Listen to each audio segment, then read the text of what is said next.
भाई लोग ये देखिए, खेसारी लाल यादव और अमरपाली दुबे ने एकदम गर्दा मचा दिया। जी हाँ, अहिरान वाले गाने पे खेसारी लाल यादव और अमरपाली दुबे ने बना दिया एकदम बवाल वाला रील। सबसे पहले आप लोग पूरा रील वीडियो को देखिए।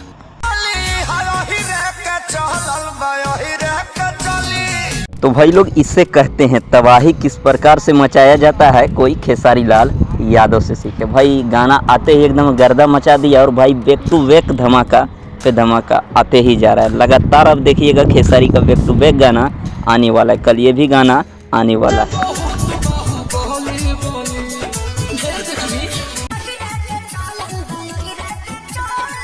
तो दोस्तों, जब से खेसारी लाल यादव और अमरपाली दुबे का ये रील आया है इंस्टाग्राम पे, एकदम तबाही मचा दिया है। इसके बैकग्राउंड में इतना सारा कह सकते हैं रील बन रहा है ना कि हैंग कर गया है। गाने का ओरिजिनल जो रील दिखाया जाता है, कितना रील बना हुआ है, वो शो नहीं कर पा रहा है।